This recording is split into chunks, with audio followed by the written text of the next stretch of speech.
Does your credit score and the amount of money that you're willing to put down when you're buying a vehicle have anything to do with your ability to negotiate the price? If you're new to my channel, my name's Billy. I'm a car buying expert and I love saving you money at the dealership. I had to make this video. A lot of you have the misconception that your credit score is going to dictate your negotiation power, and it's just not the truth. Your credit score determines your interest rate, and that is all it determines. If you have a great credit score, you're more likely to get the incentivized financing. You're more likely to get the awesome interest rate. You're more likely to get approved with no questions asked. But it has nothing to do with your ability to get them to come down on the price. I think a lot of us forget that the dealership offers financing, but we can bring our own check and we don't have to use it. So the dealership doesn't even have to know what my credit score is, what my interest rate is. All they need to know is that I want to buy a vehicle and I'm negotiating the price, which has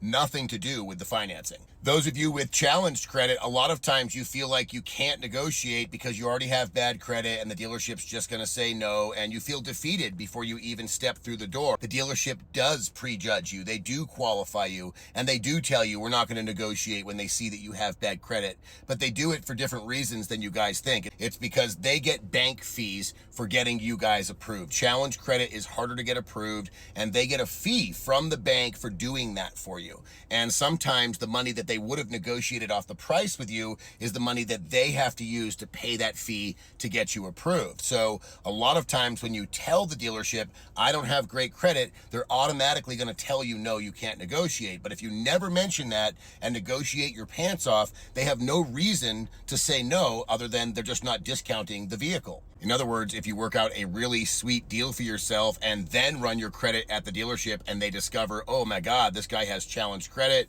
we need to pay all these fees, we can't give him that discount we were hoping, sometimes they'll still work with you on keeping the discount and paying the bank fee, or a combination of both. But if they know right out the gate, they're just going to say, nope, we can't do anything for you, no discounts. Now, all that being said, of course, if you have great credit and a lot of money down and you announce that to the dealership and let them know, it can help you look like you're a person that knows what you're doing, you've done this before, and it might make them a little less likely to try and take advantage of you. But it's not going to help you negotiate at all. So don't go to the dealership with a good credit score, money down, hoping to get some great deal just because your credentials look good. It has nothing to do with that.